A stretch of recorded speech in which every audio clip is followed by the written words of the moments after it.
የፈሰሰ ነው። ለማቋረጥ እንግዲህ በጣም አደገኛ ፈተና ገጠማቸው። ማለት ሴትን መንካት በሃይማኖታቸው የተከለከለ ነው። ምን ያደርጋሉ ብለሽ ታስቢያለሽ? አሁን ሰላም እንዴት ናችሁ? ውድ ቤተሰቦቻችን ደህና ናችሁ ሆይ? አለን እኛ እግዚአብሔር ይመስገን። እንዴት ናችሁ? እንግዲህ ዛሬ ብቻዬን መጥቻለሁኝ። ያው የመጣሁትኝ ፕራንክ ላረግ አይደለም። ሁልጊዜ ስመጣ ፕራንክ ብቻዬን ከመጣሁ ፕራንክ ላረግ ነው የሚሆነው እና ያው ሁሌ ታዴ መጽሐፍ ያነባልና ሁሌ ሲያነብ ከሚያነበው የተወሰነ ፓርት ይነግረኛል እና እኔ ለማንበብ ብዙ ጊዜ እገባለሁኝ። ከስራ ገብቼ ከዛ የሆነ ነገር ሳደርግ ከዛ ማማን የሆነ ስንከባከብ ምናምን መጽሐፍ ለማንበብ ጊዜ አይኖረኝም። ግን ታዴ ሁሌ ቤት ሲገባ መጽሐፍ ያነባልና ከዛ የተወሰነ ፓርት ጠይቀዋለሁኝ። እንግዲህ ለሁላችንም መማሪያ ይሆናል ብዬ ተስፋ አረጋለሁኝ። ምን እንደሚያነብ ካነበበው ደግሞ የተወሰነ ትምህርታዊ ነገሮችን ያካፍለናል። ቤተሰቦቼ እንግዲህ ቪዲዮውን እንደምትወዱት ተስፋ አረጋለሁኝ። እስኪ አንዳንዴ ካነበበው እንዲያካፍለን ስለፈለኩና ሁሌ የሚነግረኝ ደግሞ የሆነ ደስ የሚል ታሪካዊ የሆነ ነገር ነውና እሱ ወደ እናንተ ማስተላለፍ ፈልጌ ነው ዛሬ የመጣሁት።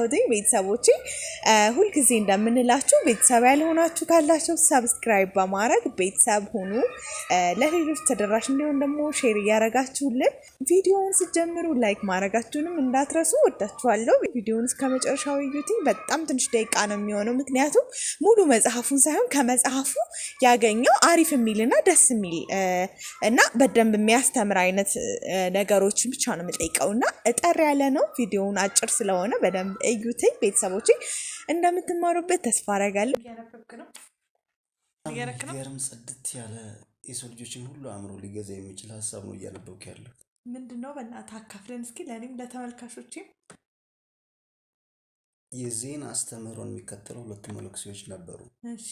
እነዛ ሁለቱ መነኩሴዎች ወደ ሩቅ አገር በእግራቸው ብዙ ጉዞ በኋላ አንድ ትልቅ የወንዝ ዳርቻ ላይ ይደርሳሉ። ወንዙ ደግሞ በኃይለኛ ሞልቶ እየፈሰሰ ነው። ለማቋረጥ እንግዲህ በጣም አደገኛ ፈተና ገጠማቸው ማለት ነው። ስለዚህ ይሄ ወንዝ በጥበብና በብልሃት መሻገር መቻል አለባቸው። ለመሻገር ሲሞክሩ በሕይወትና በሞት መካከል ያለች አንዲት ሴት ቆማ ከወንዙ ዳር ተጨንቃ ያገኟታል። ለመሻገር ፈልጋ ማለት ነው። ሁለቱ የዜን መነኩሴዎች የዜንን አስተምህሮ ሀሳብ፣ ፍልስፍና የሚያራምዱ በጣም ትክክለኛና እውነተኛ አማኞች ናቸው። በሃይማኖታቸው ሕግና ስርዓት ግን ሴትን መንካት ፈጽሞ የተከለከለ ነው። እንዳያሻግሯት ሴትን መንካት በሃይማኖታቸው የተከለከለ ነው። ምን ያደርጋሉ ብለሽ ታስቢያለሽ? አሁን የሚያሻግሯት ይመስሉሻል ወይስ የማያሻግሯት? የሚያሻግሯት ይመስለኛል። ስለዚህ ሁሉም ከረዝም ጊዜ አንደኛው ሴትዮዋን ይሸከማትና ሁለቱም ከራስ ትግል ጋር በጣም በከፍተኛ ሁኔታ ከአእምሯቸው ጋር ከታገሉ በኋላ አንደኛው አንድ ውሳኔ ላይ ይደርሳል። ይህችን ሴት ተወደደም ተጠላም በሕይወትና በሞት መካከል ስላለች ወንዙን ማሻገር አለብኝ ብሎ አሰበ። አንደኛው ደግሞ ልጨርስልሽ እኮ ነው አሰበ፣ ወሰነ።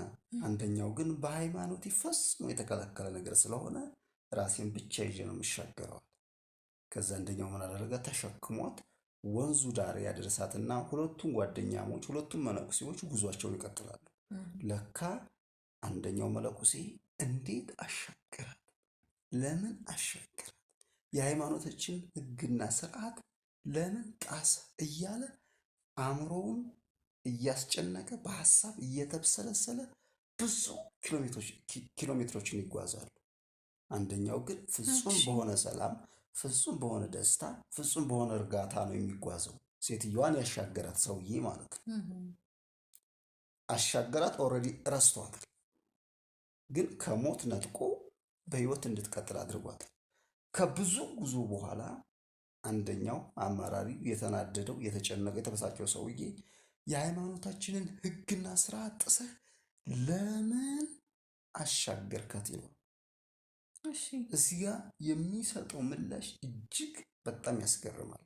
እኔስ በሞትና በህይወት መካከል ያለችን ሴት እዛው ቅጽበት ላይ አሻግሬያት ረስቻታለሁ። አንተ ግን ይኸው እስካሁን ይህን ሁሉ ኪሎ ሜትር ተሸክማት እየተጓዝክ ነው ይለዋል። የሚገርም ነው። አሁን ይህ ሰውዬ አንድ ህይወቷን አትርፏል አይደል? ህይወቷን ካተረፈ በኋላ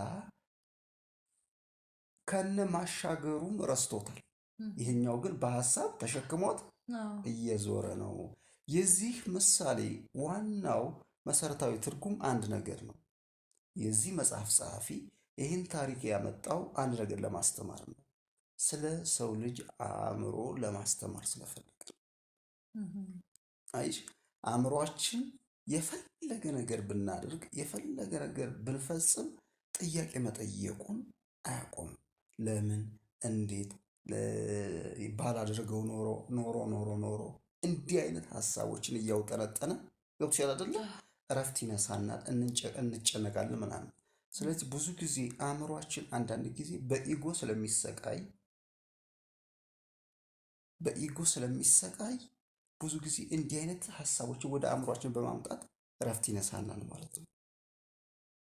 ስለዚህ ሁሉም ሰው ከአእምሮ ባሻገር ህሊናውን ተጠቅሞ ጥሩ መስራት አለበት ለማለት ነው። ብዙ ጊዜ አእምሯችን ውሸታም ነው አይደል?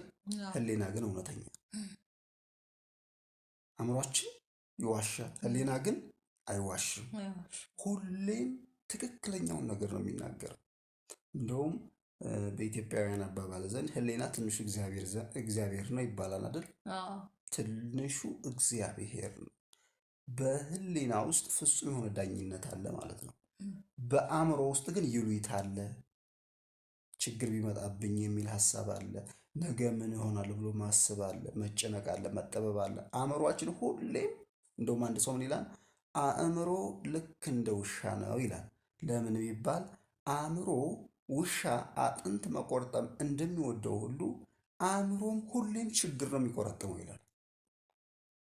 ስለዚህ በዚህ የዚህን ታሪክ የምንረዳው ይሄ ነው። እውነት ነው፣ ሃይማኖታቸው አይፈቅድላቸውም አይደል? ግን እዚህ ጋር ደግሞ ህይወት አለ። ስለዚህ ህይወት መጥፋት የለበትም አይደል? የለበትም። ስለዚህ አሻገራት፣ በሞትና በህይወት መካከል ያለችን ሴት አዳነ። ከዛ በኋላ ግን የሃይማኖቱን ህግና ስርዓት ጠብቆ መጓዝ ቀጠለ ማለት ነው። ስለዚህ ይህ ነው እዚህ መጽሐፍ ላይ የተማርኩት ሀሳብና። እሺ ውድ ተመልካቾቻችን እናንተስ ማንኛውን ሀሳብ ነው የምትደግፉት? የሰውየውን ያሻገራትን ነው ዝም ብሎ ያለፈውን ነው? እናንተስ ደግሞ እንደዚህ አይነት ነገር ቢገጥማችሁ ማንኛውን ነው የምትመርጡትኝ? እስኪ እንደወደዳችሁት ተስፋ እናደርጋለን። ያሻግሯታል የሚል እምነት አለኝ። ከሁለቱ የዚህን መነኩሴዎች የምንረዳው ይህን ምንድን ነው? ጸሐፊው ለማስረዳት የሞከረው የዜኖችን አስተምህሮ ለማስረዳት ሳይሆን ስለ ሰው ልጅ አእምሮና ማንነት ለማስረዳት ስለፈለገ ነው። አእምሮ ብዙ ጊዜ ፈራጅ ነው። ስለዚህ ፈራጅ አንድ ፈጣሪ ነው አይደል? ሰው በሰው ላይ ምንም አይነት ፍርድ መስጠት የለበትም። የሃይማኖቱን ህግ ጥሶ አሻገራት አይደል? ስህተት እንኳ ቢሆን መፍረድ የሚችለው ሰውየው ነው ወይስ ፈጣሪ ነው? ፈጣሪ ነው መፍረድ። ስለዚህ ጣታችሁን ወደ ሰው አትቀስሩ፣ አእምሯችሁን እያዳመጣችሁ ወደ ገደል አትግቡ ነው መልእክቱ። ከሁለቱ የዚህን ታሪኮች የምንረዳው ማለት ነው። እውነት ነው። በጣም ነው የምናመሰግነው።